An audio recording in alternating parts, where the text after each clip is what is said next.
We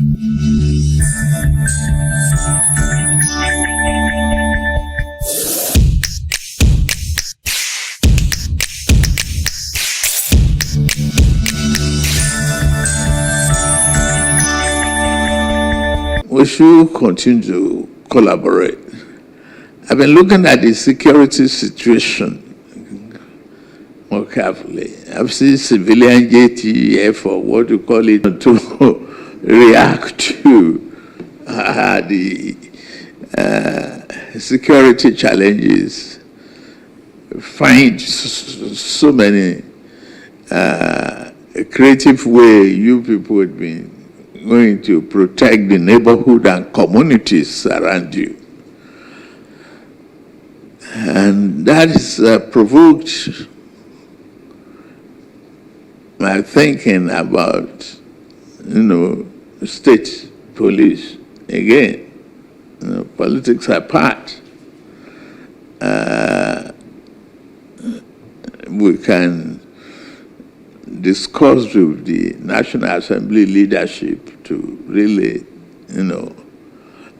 look at critical path to that again.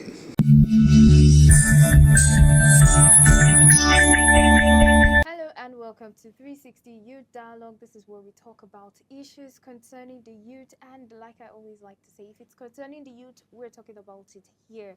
And a very big topic which obviously concerns not just the youth but every individual, every citizen and every person, every Nigerian in the country is the issue of security. Insecurity has continued to take a big part of not just the country's economy but the peace, the unity and a lot in the country. And today we're talking about an issue that was birthed out of the security issue and crisis going on in the country, state policing. Does it really matter to the youth? Does it really matter to young people? And to help me talk on this, to help me dialogue on this, to know more insight on this, I have a very powerful hand here. He has been on how many? A lot. I can't even count. I think more than 16 appearances or thereabout. He is Dr. Stephen Okori. He's a security consultant, a strategist, and a fellow of the Nigerian Army Resource Center. He's really a strong hand here. Welcome, sir. It's always good to have you. Yeah, thank you for having me. Obviously, you're welcome. I My like to have you pleasure around. Yeah, it's a pleasure to be here. I mean, this is your second appearance in Third Eye Africa TV. No, I think the third. The third appearance. Yes. I mean, so much. You have so much. Okay, let's dive right into the discussion. Okay. State policing, if implemented, what does it apply? Do you subscribe to it in the first place? You see, when I find myself in forums like this, I'm always after solution to the insecurity issues that we are experiencing in Nigeria. We're already aware of the challenges. So when you have an opportunity like this, is to say it, how to solve these issues. Not completely, because a society without crime is impossible. Don't forget, yes, a society without, that's according to Emile Duncan. Emile Duncan is a French sociologist and a philosopher. Don't forget that my first degree is in sociology, so I think like him. Yeah, because in every society you must find deviance. What that means is that if the law of the state, of the society says this is the right way to go, you don't expect 100% of the citizens to go that way. Some will decide to go the other way against what the law says. So those ones are categorized as deviants, right? Now, to fight crime,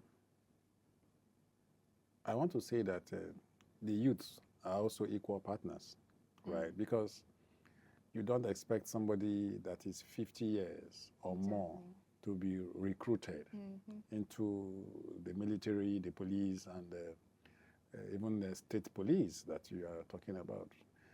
At the recruitment stage, you expect able-bodied youths, and there's an age between 18 and 32 or 34 or so. 35 years. Yeah, so within that category, you expect that they are still agile, to be able to get involved in the fight against insecurity. So, state police, for me, is a welcome idea, but our politicians are playing politics with it. Already? Yes, they are playing politics with it because why I say they are playing politics with it, because there's a committee already set up at the National Assembly headed by the Deputy Speaker of the Federal House of Representatives. And since 2023, that committee has been on, the committee was constituted, and I haven't heard anything positive coming out from that committee, because to establish state police with our constitution, the Nigerian Constitution 1999 as amended, needs to be, certain sections need to be amended to empower states to be able to own or have their own police. But I haven't heard anything that it's moving me to say, okay, they are actually or really working, right? But when we talk about state police, we are trying to see how to go local. That's what it means. And as an advocate of local policing, I've done a lot of research when it has to do with local policing. I have done 1 or 2, 3 articles. One of them, which is vigilantism, a panacea for effective community policing and enhancing security in rural communities or rural areas. If you look at the crime that happens in Nigeria, they are local. And these crimes happen in our rural and semi-rural communities. How many of these crimes do we see or experience in our urban centers? Yes. So do we have security presence in our rural communities or semi-rural communities? The answer is no. We don't have. And that is why these criminals find our rural communities a fertile ground where they come, strike, violently kill our people, kill Nigerians and all that, and nobody confronts them, right? The only thing at the end of the attack that we'll see is the usual top-to-bottom approach, which is the military and the police deploying soldiers, deploying police to the crime scene. After 1 week or 2 weeks, they are withdrawn. Yes, and the community becomes more vulnerable to further attacks. And these criminals, they don't even go too far, because we have our forests in our rural communities, right? Most of our forests are situated in our rural communities. They now go back into this forest, right? They have found the forest to be safe haven, which is, of course, they have made it a comfortable hideout for themselves, where they go back, they regroup. When these police and military or soldiers are withdrawn, they come out and strike again, right? So we need to see how to change the narrative from a top-to-bottom approach in terms of response, right, to these emergencies, security emergencies. Let it be from bottom to top. As we go further in the conversation, I will explain what I mean by the bottom to top approach. So youths are equal partners, just the way I said, so we need to see how to engage them, right? Because a lot of them are idle-minded. They are out there, they are not working, unemployment, no job, and all that. And we're not even seeing any light at the end of the tunnel, where we expect that out of the 230 million Nigerians that we have, according to the UN record, more than 60% constitutes the youth. So idleness also leads them into acts of criminality. So by the time we talk about state police and it finally comes to stay, then states can see how to engage these youths in their various states. But there are 2, 3 critical questions that we need to ask when it has to do with state police. Number one is, how many states are viable enough? Because we already have the federal government still being confronted with challenges when it has to do with the federal police. We hear of no enough manpower at the federal level. Just imagine a country as big as Nigeria will have less 400,000 police officers, which is the number is very small, very minimal, right? So if the federal government is still being confronted with police manpower, logistics, equipment, technology, and all that, then how many states do we have that will be viable or are viable enough to be able to help in also addressing security issues at the state, and they won't be confronted with these challenges, you know, because if you look at it, they are still struggling to pay salaries, you know.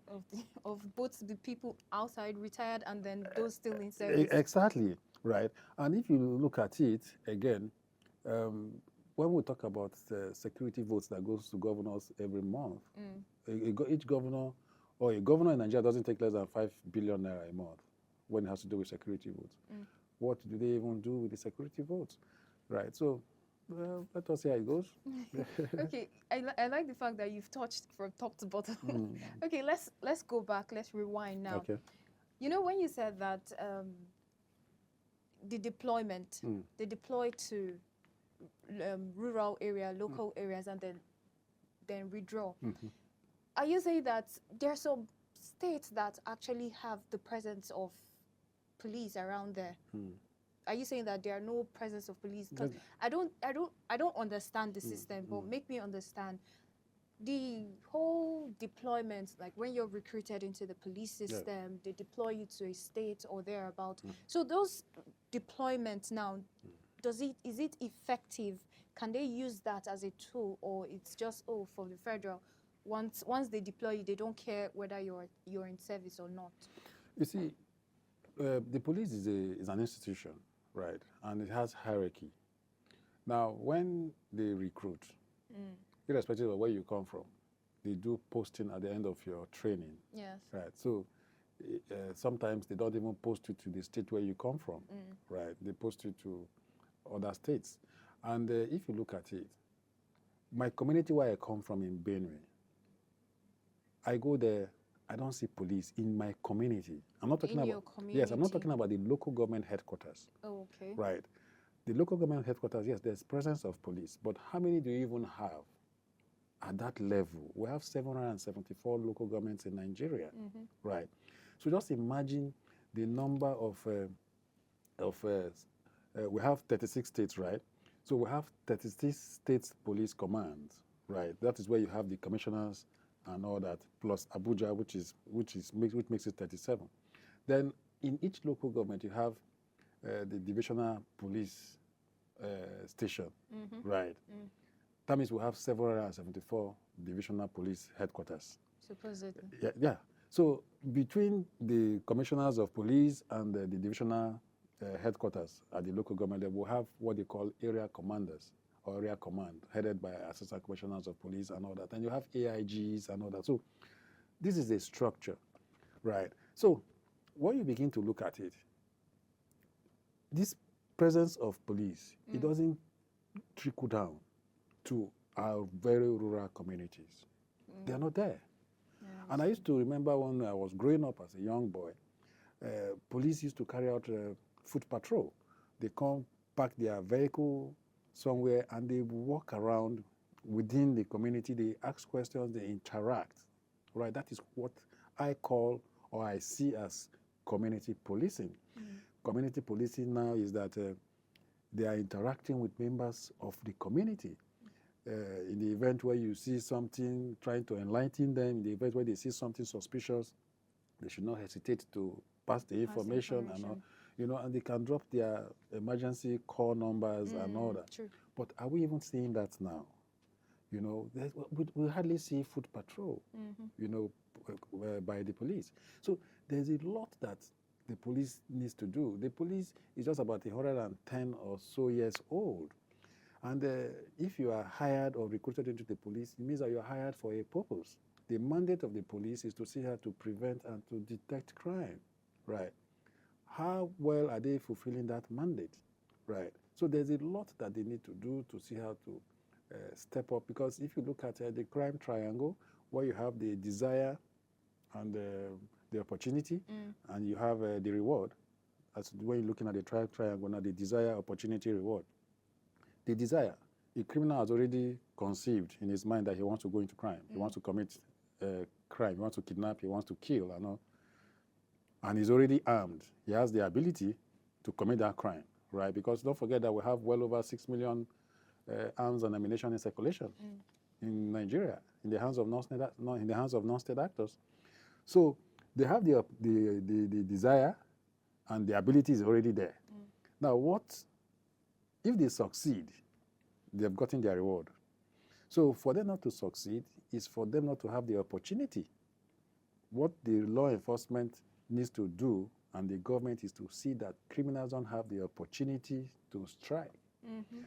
For instance, in Yelwata community in Benue, the terrorist group that went there killed over 151 people. They had the opportunity and they succeeded. So for the killing alone, they have achieved their reward. A kidnapper that wants to kidnap and he carries his weapon and all that and succeed in kidnapping, he had the opportunity to kidnap. When ransom is collected, He has his reward. the reward is there. So now, between the desire and the reward, what our law enforcement and government needs to do is that they don't have the opportunity. So what's the effort that they are making to see that criminals don't have the opportunity to strike? So instead of staying in the triangle before the opportunity and reward, stay in the triangle before the desire and the opportunity. Absolutely. So what the government owns us, citizens of this country and the state, is that for them to fulfill that section of the Constitution, Section 14(2)(b), that talks about the primary responsibility of government, which is security and welfare, is to see that when you're looking at the crime triangle, the opportunity, criminals don't have the opportunity. I am not expecting a utopian society where everything should be perfect, right? But what I expect from government and security agencies is that there should be drastic reduction in the rate of crime and not escalation. Yes, because if you look at it, what we are seeing in the area of kidnapping for ransom is escalation, whether we like it or not. Because between July 2024 and June 2025, 2.56 billion naira was paid as ransom by Nigerians in 474,722 incidents of kidnapping, right? And as a result of that, 4,722 Nigerians were kidnapped. In 997 kidnapping incidents. During this period, we lost about 762 Nigerians. So that's escalation, whether we like it or not.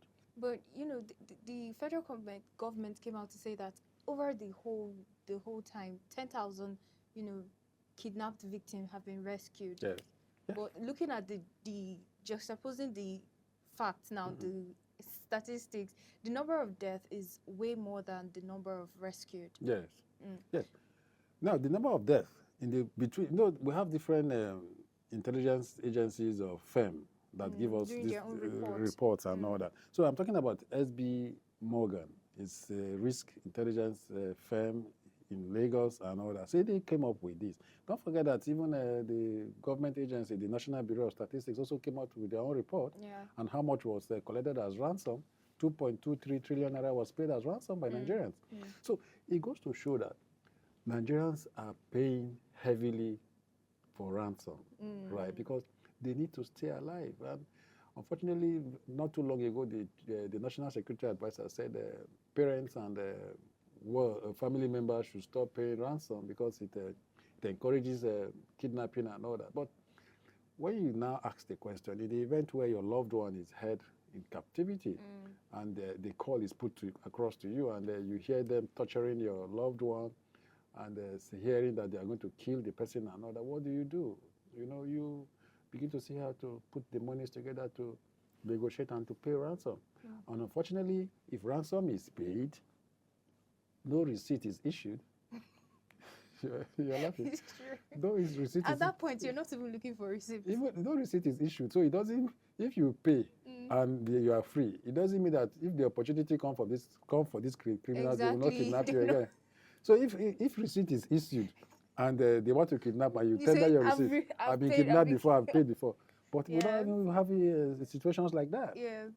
So you see, we're all vulnerable to all this and all that.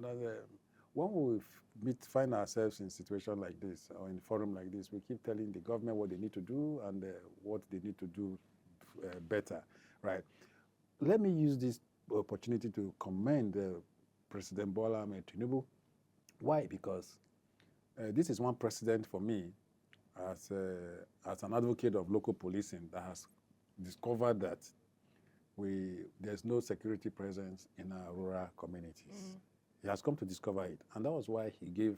I saw it in his manifesto, where it contained in his manifesto that he was going to establish national forest guards to see how to help address insecurity issues in our rural communities.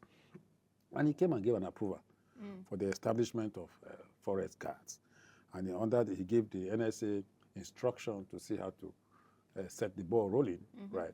And I don't know if you are aware that there's already an existing structure, organization that is called Nigerian Forest Security Service, that the bill to establish them passed all the processes at the National Assembly, at the 9th and even in this 10th Assembly.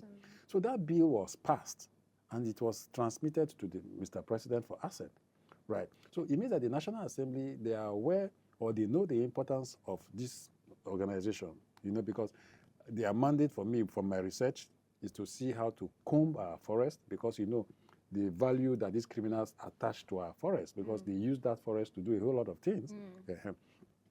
Now, rather than the National Security Advisor inviting the hierarchy of the Nigerian Forest Security Service to come, let us have a conversation that Mr. President has given an approval for the establishment of forest guards. Since you have a structure already on ground with well over 50,000 workforce, let us see how we can work together, expand the manpower and all that.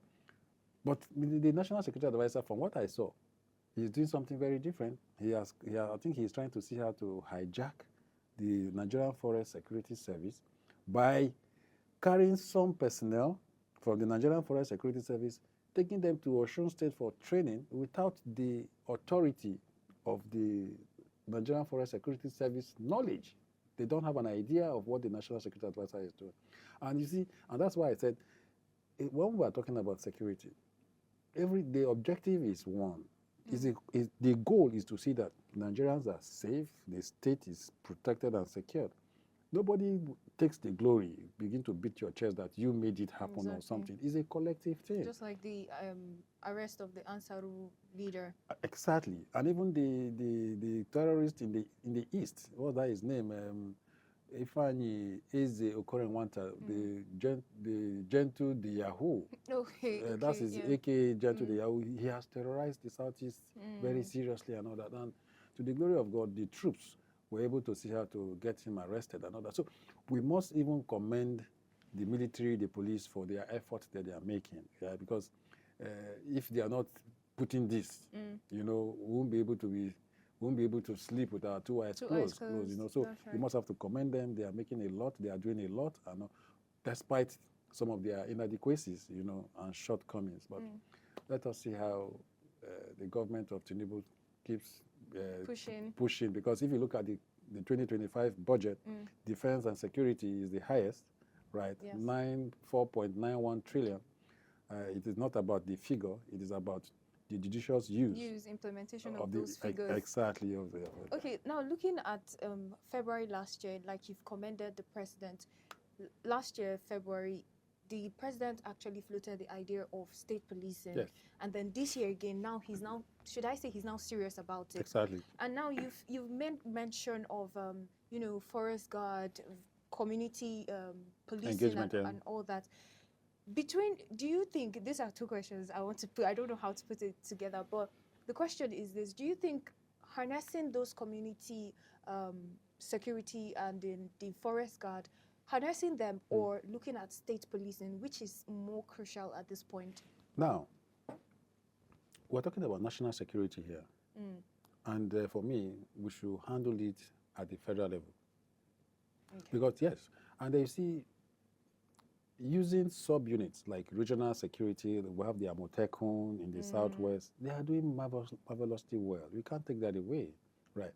So if the government decides to bring the Nigerian Forest Security Service on board, integrate them into the national security architecture, for me, insecurity issues will be reduced at least. How and why? Because I'll take you back to the top to bottom now. Now, the Nigerian Forest Security Service will now begin to operate from the bottom. Okay. Yes, because their mandate is going to be local. Look at the forest where these criminals are. Hiding. Yes, they will be the first responders in the event when these criminals come to attack these rural communities. Right. So they need to be properly armed, properly supported by government. Right. Because they will be the ones that will be able to confront these criminals before the police comes, True. Very true. before the soldiers come. Right. So if we don't address these issues from the bottom, we will not achieve the desired result. And you see, for the police and the military to function, they need locally led intelligence. Whatever intelligence the Nigerian Forest Security Service will gather at the local level, they can be able to use it to furnish the police, the military that this is what we have gathered and all that. So in the event where you are come, because sometimes you see that there are some inadequacies for the police and the military to even assess these communities. Some communities don't even have roads, motorable roads that they're able to drive to where these attacks happen. In Plateau State, sometimes last year, when during those attacks in Plateau, the military said that they had challenges, proximity, right? And the Senator Samuel Along, was very angry at the military. Why should they give that as an excuse? You are saying that you don't have means to, as in road access to get to these communities. And we have choppers, helicopters and all that. How well are they even using these helicopters in the fight against insecurity? Right. So when an agency of government, particularly security agencies, I don't expect them to begin to give us excuses. What you don't have, you ask the government. Exactly. The government should be able to provide so that you can use this equipment, gadgets, and all that to see how to address insecurity issues. What a journey of, like, let's say 1 hour or more with chopper, in 8-10 minutes you are there, right? But how many troops will the chopper be able to take at once? Yeah, minimum 10-15. It's supposed to take 10-15, right? So how well do we even carry out area surveillance? There's a lot that we need to do that we're not seeing, right? So the military, the police, and the other security agencies that we have, if there was no crime in Nigeria, they would have established them. The Army, Air Force, and Navy, they are now up to 70 years old, right? So it was because of crime and the increase in crime, right? And that was why the government established them. So if the government established them for a purpose to see how to address crime and criminality, they should live up to their expectation. So now, the like you said, there is an expectation for any establishment of any security apparatus. Yes. Now, looking at the state policing, do you think it's necessary? Yes, it's necessary, because we're talking about youths that will be recruited from their own immediate communities. Right. Once they undergo training and they are deployed or posted, they will post them back to the communities where they come from. You understand? Exactly. Yes. So it will also help in addressing these issues of insecurity we are talking about. But we don't expect them to go through training. At the end of the day, you come and give them honorary batons or sticks, right? Because these criminals come with sophisticated arms and ammunition that even the military even complain about. So when you train these state police officers, at the end of the day, you come and give them honorary sticks and batons, the aim will not be achieved at all. It won't be achieved at all. So they also need to be armed and all that. So it takes us to the point or the question where we're talking about issues bordering on national security, and state police officers need to be armed. And if you see the way our governors are so intoxicated with powers, and you come and give them state police for them to have control over, right? So just imagine what will happen to political opponents or critics, people that criticize their government.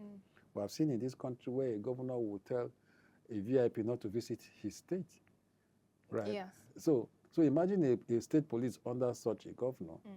We have seen in this country, in Rivers, where the Governor Fubara said the federal police or the IG should go to hell and all that. So just imagine the tussle at states if the governors have control over state police. You know, so that's why most Nigerians come with the narrative that we are not ripe for state police yet. Because if we see state police in the Western world, it doesn't mean that because it's working there, when we come here, we should come and apply it and copy and paste. We should look at our environment is different, and our attitude, our readiness, our attitude towards having such local police structure. How is our attitude? You know, because when you are hot-tempered, when you are governor, you think that you can do and undo. Who pays the piper, the text is still. Yeah, so a lot. So we need to be careful when we're talking about state police. So when we are ready as a country. Okay, just before we go to the tussle and the fear of state policing, whether it's going to be, you know, hijacked as a political banditry or whatever, let's talk about the trust gap between the youth and police. Looking at normally, aside state or federal, they say the police is your friend, but for many youths, they think the other way. When they see the police, the first thing that comes to their mind is police brutality, adversaries, and all that. Do you think the state police is going to mend, or would it cause more separation? Just briefly on that. First of all, we have to take into cognizance that we are dealing with Nigerians. And for me, we have our attitude. There's already a trust deficit between the youths and the police. Even the society and the police, there's already a trust deficit, right? The answers protests is still fresh in our memory, where police brutalize youths and other when they are arrested for crime that is yet to be investigated, right? And we have seen that a lot of Nigerian youths have lost their lives in that process. So there's a lot that the police needs to do in terms of their image. Because out there, the image is negative. And the hierarchy of the police are trying their very best to see how to fish out the bad eggs within their system. And we have seen situations where the IGP has dismissed a lot of erring police that have behaved very unprofessional, you know, on our highways and some other events that they found wanting. So that trust deficit, the police needs to see how to build it.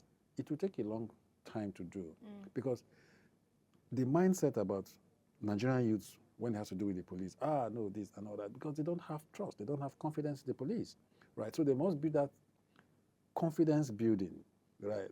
And in doing that, I think that the Nigerian police needs to partner with organizations such as the National Orientation Agency and some other agencies that will carry out enlightenment campaigns to let the citizens know that the way and manner they used to think about the police is no longer like that. The police has changed under my leadership.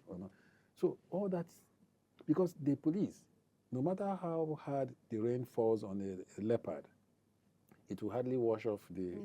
Yes. So the police, they need a lot to do. How well are they even being trained? We have some professionals that are trained within the police, but the rank and file, these are the people that we most times find on our highways. How well are they even being trained? You know, in terms of their conduct, you know, on the road, when they meet citizens outside the shores of this country. Police finish investigation before they arrest, right? But here in Nigeria, they will arrest. You are not even guilty yet. You are being paraded, and the camera people like you will come and begin to. Okay, that was stray bullets, but it's okay. You know, so a lot needs to change, right? Because the police practice is a global one. It's a global practice and all that. The way the practice policing here in Nigeria is the way they practice outside the shores of this country. So why is our own different? So training is lacking, seriously. Okay, just before we go more further on this whole training and back to, you know, the fears of state policing being hijacked, let's take a short break, and then when we are back, we'll talk more on that and more solutions.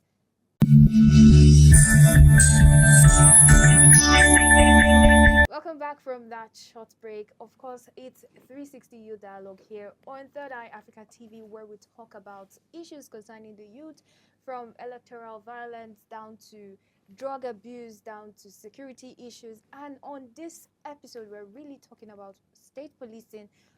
How does it matter to the youth? And I've been having a smooth talk, a wonderful conversation with Dr. Stephen Okori, and he has said a lot on state policing and how the youth are the major stakeholders when it comes to security issues in Nigeria.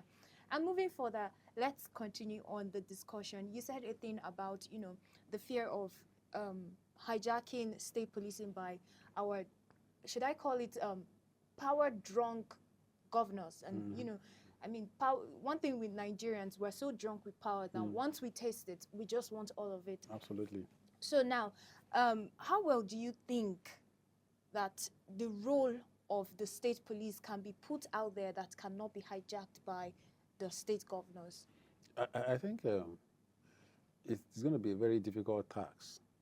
Because before we went on the break, I told you that he who pays the piper detects its tune. And who pays the state police? It's the state governors. Exactly. It's the state governors, right? If you see the way the governors handle the local government system, you agree with me that if they are given such opportunity to own their own police, they will practically apply the way they run the local government system. We have tried governors with a lot of institutions or agencies. I mentioned the local government system. We don't have a functional local government system in this country. And of course, you know that crime, we said it here, crime is local. We need grassroots approach. And who do we have at the grassroots? Is the local government. So when we have a dysfunctional local government system, the chairman is just there, not doing anything and all that, you expect insecurity issues to keep rising the way it is rising, right? So look at that. They have failed in that regard, even with the Supreme Court judgment and the order that funds should go straight to local government. Yeah. Governors have still refused to allow local government enjoy their funds for the benefit of the citizens at the local government level. Look at the State Independent Electoral Commission. Once a governor belongs to a particular political party, all candidates in that party, they become local government chairman or chairperson at the end of the day. So there's no room for... So they dominate all this. So by the time you allow them have state police, what do you expect? Having given you how they run local government, how they run state electoral commission and all that, the same will apply. So when you talk about what do we need to do to see that the governors don't hijack, I think it's a mission impossible. You are trying to put me in a position where I should force the camel through the eye of a needle. But you don't think it can be possible? No. So definitely, once there is state police, it's going to be hijacked. The drunk ones, the ones that are intoxicated with power, we use it against political enemies or political opponents or critics, because some governors don't want anybody to even criticize them, right? Because they know it all. When you come and say that the way you are going is not correct and all that, then the next thing you expect the police in your residence, and then the funny part is that the state police, they know every crook. They know every nook and cranny now, because they are locally recruited. They work in their communities and all that. So where will you go and hide? They won't be alien to the community. You know, they even know the forest more than you. That is. Okay, now let's talk about this state governor who has said that just give him 2 months and insecurity will be wiped out from his state. That's the Niger State governor. That's, if I'm wrong, Bago, I don't know if I'm correct on that. He said, give it 2 months. Yes, he should give it 2 months. How effective do you think that this could be once state police is implemented in some states? Now, we know we have issues in this country when it has to do with policy formulation and execution. There's the gap. And, we talked about it earlier. So once that gap lingers, once we have that gap there, you won't achieve results. You see, it's not about making political statements because you are looking for another term. Right? No, seriously. I'm a professional. Yes. I must say it the way it is. So it's not easy. It's not easy, or should I say it's not possible to tackle insecurity in a state within 2 months? How will you do that? How do you want to achieve that? He said he knows their hideout. He said he knows everything about them. So in 2 months. So since he knows them, he knows their hideout, he knows What effort has he made, even using the federal police to achieve must he achieve the desired result using state police? As state governors, you are the chief executive, you are the chief security officer of your state. Because in their campaign, or during their campaigns, or in containing their manifesto, they assured the citizens of their security, safety, and their property. So now you have become governor. Would you now implement what is contained in your manifesto to achieve the desired result? You must give the people the dividends of democracy. You see, at each point we keep pointing fingers or accusing the federal. It is not about the federal alone. When we talk about provision of security, it has to do with the federal, the state, and the local government, right? So which of the tier, we have the federal, state, and local, right? Yes. Now, which of the tier is more confronted with security issues? Is the local government. And the governors have not allowed the local government to function. So how do we now address the insecurity issues? So it's not about coming to make political statement that within 2 months I can address the insecurity issues. You are the chief security officer of the state. You collect well over or close to 5 billion naira every month. If you apply these resources, in each state we have commissioners of police, we have heads of brigades or GOCs. You have immigration state commanders, custom state controllers, and all that. Civil defense controllers or commanders at the state. If the president has the capacity as president to have security meetings with service chiefs, they will come give him briefings. You see the chief of army staff, the chief of naval staff, and the chief of air staff, and the DSS head, the national security advisor, and the police IGP. You see all of them with this president having meetings when it has to do with security. It also applies at the state. Governors have the capacity, which of course they do. They call for security council meetings at the state, where all these commissioners and all those people that are heads of security agencies within the state come to have meetings with the governor. At the local government level, the local government chairman should also have the capacity to call for a security meeting where the DPO of the state, of the local government, the area commander, who happens to be an assistant commissioner overseeing 1 or 2, 3 local governments, is also invited for that meeting. The head of civil defense at the local government level. We have head of DSS at the local government level. How many local government chairmen have security meetings with all these stakeholders at the local government level? Plus including traditional rulers and religious leaders at that local government level. Because a local chief that is coming from his very rural community, coming for such meeting, is coming with an information that I saw some headsmen in my community at so period and so time of the night. He's coming with such information. What is the meaning? He has brought an information that will go through a process to establish that it is now an intelligence that needs an action. When it has to do with intelligence, there are two, actionable and non-actionable. When it has to do with actionable intelligence, what does that mean? Swift response. Exactly. So if the local government chairman does not have the capacity to call for a local meeting because he doesn't have the resources, because you need resources. I've said it anywhere, for you to address security issues, you need resources. Now, you have staffed the local government chairman of resources, these governors. Now, a chief that comes from his community and spends like maybe 10,000 naira to transport to come, he expects that he should be reimbursed. Yes. Right? By the local government chairman. Right? There will be refreshment and there will be other things that they will discuss there. If that chief comes for such a meeting, right, and he doesn't get reimbursed, you think he will come back again? So we need to do the right thing. And part of the issues or the challenges that we're not getting it right is because of governors. We must say it. No, their resources should be enough for them. What is due for local government should also go to the local government. It's another tier of government. So let's talk about, you made mention of the security voting. Yes. Do you think if this aspect is critically looked into, that the security architecture in Nigeria would, be better? Why not? You see, governors don't even give account of the security votes that they collect. We don't even know how they spend it. Right. You collect such amount of money every month. So multiply it by 12 months. So what are they using the funds for? Let us know. Let the citizens of the state know. Right? So we expect that a governor should be accountable. A governor should be transparent in his dealings, especially when it has to do with security. But we talked about judicious use of these resources. The money is not for you. It's not meant for you to go and put it in your pocket. It's not an investment. It's not a source of revenue for yourself. It's a source of revenue for the state to see that the citizens that you govern are protected. How well do you even engage the youth? The youth are idle there. They're on drugs because they don't have anything to do. They take liquor. Early hours of the morning, they're already taking liquor.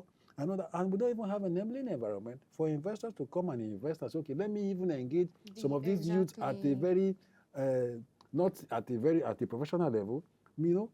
But how many industries do we have in Nigeria that are working, that can engage these youths? The Northeast, for instance, the Northwest, how many industries do we have there?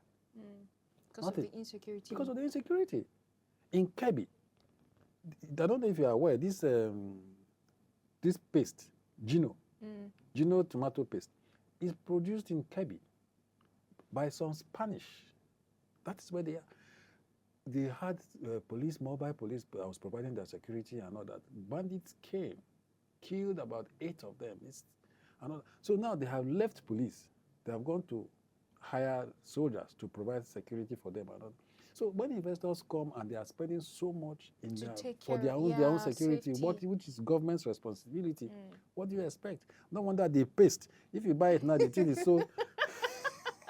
Because the money that they are also putting the security money for security and their safety is in the product. The content of the paste has reduced so drastically that you really blame them for that. You won't blame them, right? So we need to do what we need to do as government, as security agencies, as youth, because that sees something, says something. Security is everybody's responsibility, and business. All we must put our hands on deck, you know. Okay, let's talk about, you said the governors should be accountable. Who should they be accountable to? Looking at the state policing, looking at how they would, harness this properly in good faith without being hijacked. Who should they be accountable to? They're people. We have critical stakeholders in each state. But party leaders, technocrats, religious leaders, traditional rulers, and all that. We have youth groups in each state, functional youth groups, agile youth groups in each state. So the governor owns the people, right? So for effectiveness and for efficiency, the governor needs to engage these critical stakeholders across boards, right? This is what we plan to do. This is how we want to invest in it, Don't forget I told you about policy formulation. When you are formulating it and all that, you must look at the framework to see that you get your targeted or desired result. It's not for you to come and start something now and in the middle of it is abandoned. No, and you cannot do that when it has to do with security. You have created state police. At some point, you're unable to fund state police and all that. Meanwhile, don't forget that you have taken them to undergo some training in the area of exactly. So how do you now begin to take that knowledge from them? At the end of the day, they disperse, they are not engaged, and just imagine what next they will do when with that knowledge they've gone to gain from a training, So you must engage critical stakeholders. Then our governors must have listening ears. They should talk less and listen more, right? Because we see them as servants, right? Because they are performing some tasks or responsibilities on our behalf. And that is why the people of Nigeria voted them into power, right? So it should not be the other way. We have become servants while they are masters. No, they are servants. In the real sense of it, they are performing responsibilities on our behalf to see that I am safe, my property is secured and protected and all that. So why is it the other way? Okay, you made mention of something that actually has bothered me so much, even beyond the state policing will be hijacked.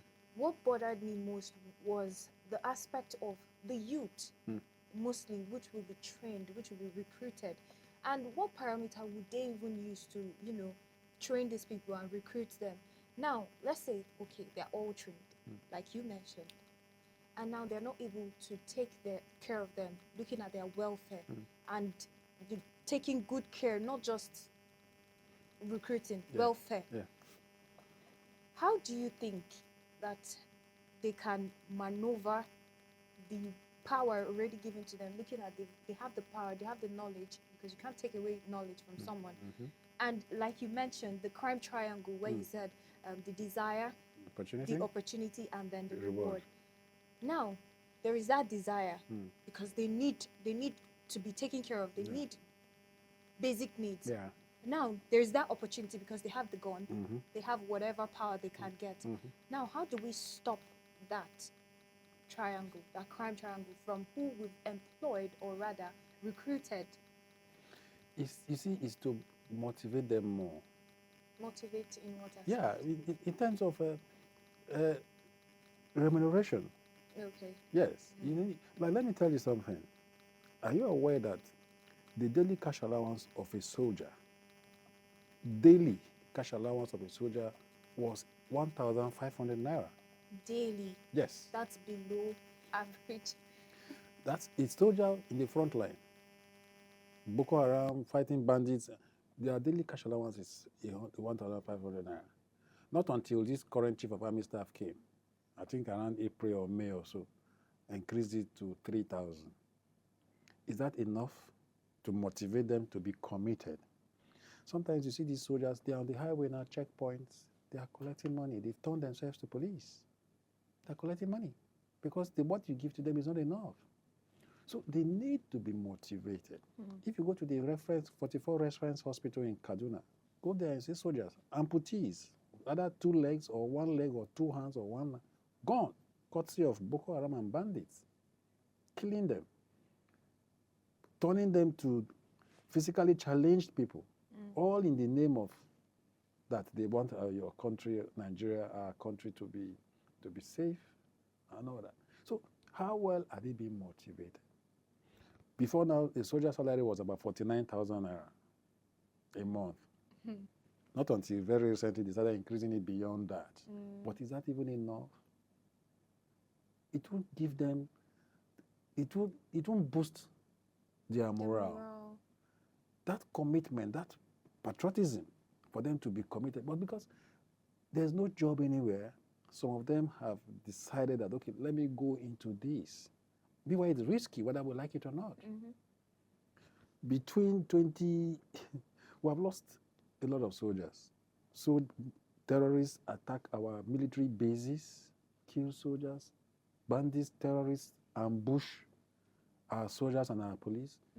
Some couple of days ago in Benue, 10 police officers were ambushed and killed. 2 in Yaba East in Kogi. 1 divisional crime officer, a superintendent in Niger, Suleja here, was killed. So in 1 week, we have lost about 13 police officers within the North Central.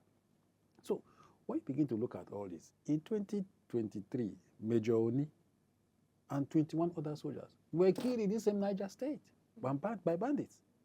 In Konshisha in Benue, a captain, Adebayo, and 11 other soldiers were also killed, ambushed. So these are people that are in the front line, sacrificing their lives, right?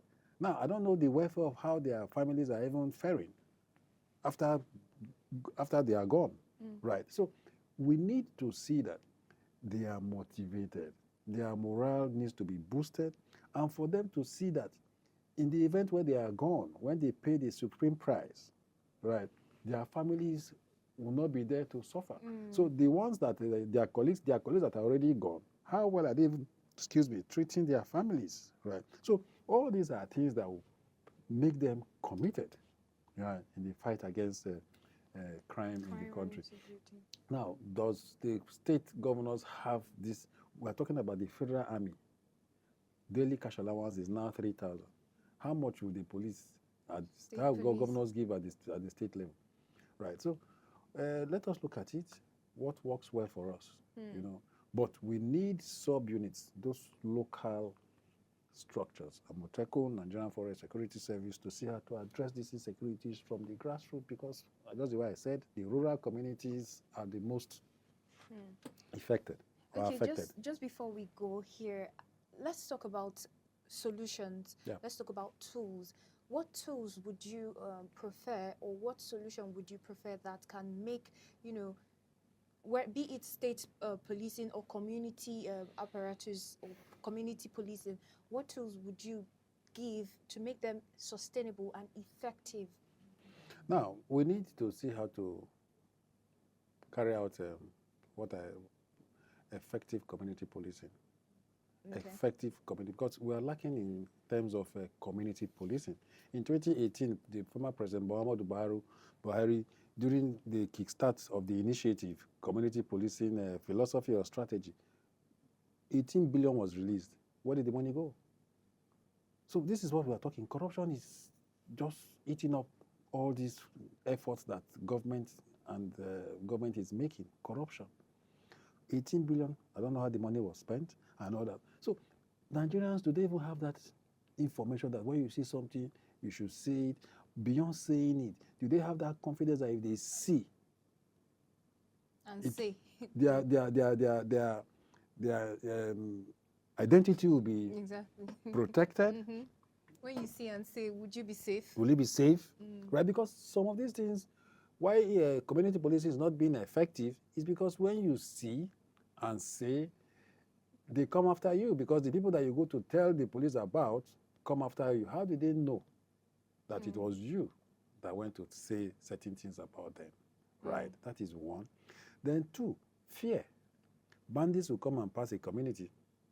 If you see and go and report, and the bandits become aware, the community that has gone to report, how protected are they?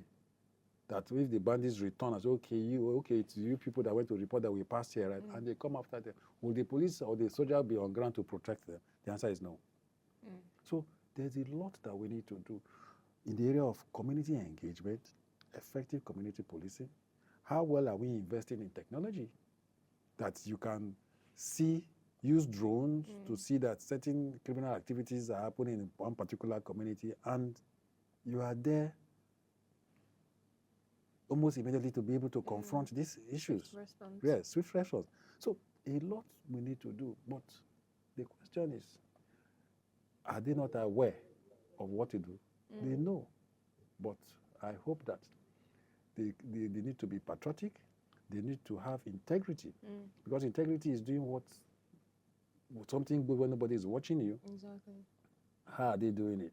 Do we have certain people in offices that have decks like this that are failing in their responsibility and they are still being paid of taxpayers' money?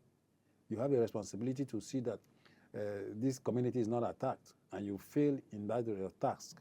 At the end of the day, you are still paid. No, it can't work like that. Right? So we need a lot of things to change our attitude towards our job, our attitude towards seeing that security is in place. Right? And the government also needs to do a lot, engage the youths.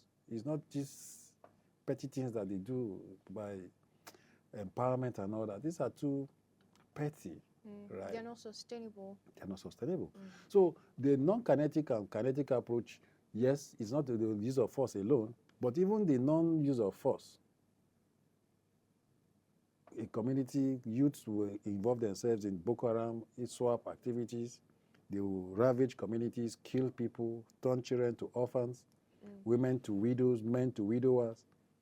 At the end of the day, you say you are applying non-kinetic approach. The person has said he has repented and has gone through a process, and you have confirmed. Rehabilitation. And you now say the person should go back and reintegrate into the society. I'm happy that there's community resistance. The community are saying, no, you cannot do this to us, and you say you have come back, you have repented. It can't work. We have punishment. We have punishment. Let the punishment apply. Okay, thank you for that. I mean, I would have to bring you back on this program for the non-kinetic and kinetic approach. Is that right? So much to talk about on that. So far, thank you so much for your input on state policing, how the youth play as stakeholders in security matters in our country. So good to have you join us all the time. Thank you. Thank All you right, for having so me. No, I can't resist your call. You cannot.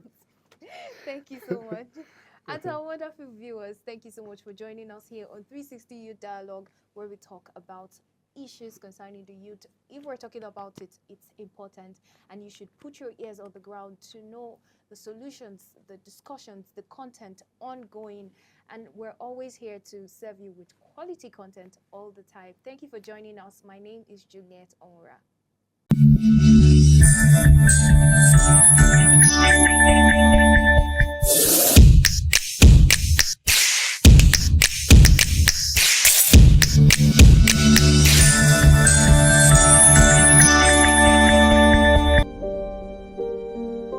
Have you ever been a victim of crime? Were you robbed, scammed, betrayed, or harmed, and left with a story the world needs to hear?